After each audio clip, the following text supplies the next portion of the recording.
For logging on to the daily DVAR halacha. And here's a brand new halacha for you, and it's for Monday, the 23rd day of February. Here we go.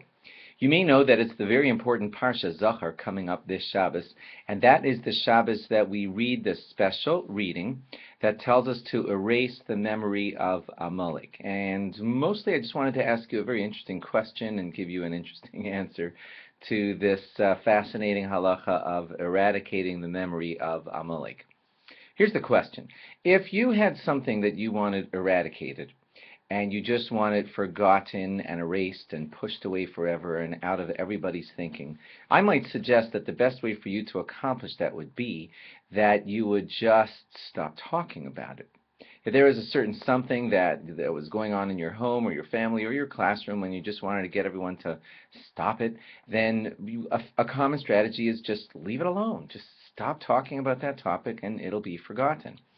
And if it is true that God wants the memory of Amalek just eradicated from this planet, then it would seem that a better strategy would be, instead of gathering everybody to shul once a year and making sure to remember to stamp out the memory of Amalek, why don't we just stop talking about them forever, and there'll be, no attention paid to them, no one will remember what they are, and that'll be the best way to eradicate their memory. That's the question. If we really want to eradicate the memory of Amalek, then why not just stop talking about them instead of having a big day once a year where we remember them, we gather everybody to shul, everyone's talking about Amalek, and then we say stamp them out. Why are we employing that strategy? Well, the basic answer to this question seems to be this. You see, you have to understand what Amalek stands for. We, the Jewish people, stand for God being the omnipotent, great creator who not only created a universe but actually causes the universe to exist at every single second and is incredibly involved with every facet of every corner of this vast universe at all times. That's the belief of all of us basic Jewish people, that God is the creator and always involved in recreating at every second the great universe that we see around us. Amalek, if you didn't already know this, pretty much stands for the opposite.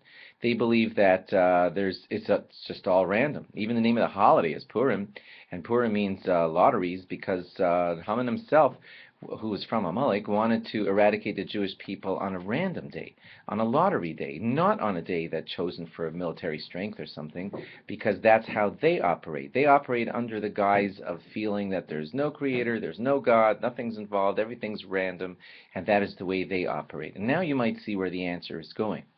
That kind of feeling, the Amalek kind of thinking, is a kind of thinking that could pervade anybody's thinking at any time if he's not on guard.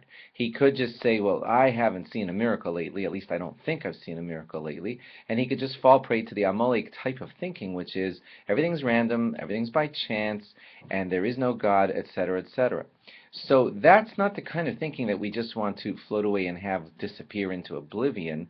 That's the kind of thinking that we want to face head on and say, oh yeah, is that what you think? Do you think that this and this and this and this and all these details of the universe and everything about how your incredible life operates, including your body and the miracles within it, you think that that's all by chance? Well, that's Amalek's thinking. We need to put that front and center and say, no, that's not true. That's not something that's just going to go away if you stop talking about it. That's actually a kind of thinking that keeps wanting to creep back into our way if we don't fight it. And God says, once a year, I want you to look that straight in the face, see it, notice it, understand it, and say, that's not how it works. As a matter of fact, there is a God. He was quietly orchestrating everything in the Purim story, and he runs everything in this universe, and that's what we remember each year as we have the great Parsha Zachar. Interestingly, I want to just point out that another fascinating way that you see it is that we say Haman's name. We make certain everybody hears Haman's name, because everybody's got to hear every single word of the Megillah. We even have to repeat Haman's name sometimes, because the noise that stamps it out sometimes stamps out hearing it, and we go, no, no, no, no. You've got to hear the word Haman, and then you've got to stamp it out. That's the exact same feeling all over again. Yes, there was a Haman. This is what he stood for. Now stamp that out. That is what we do on Parshas Zachar. It's actually what we do on the holiday of Purim also, and I hope that makes it much more understandable. Thanks for logging on. Log on again tomorrow for more. Bye-bye.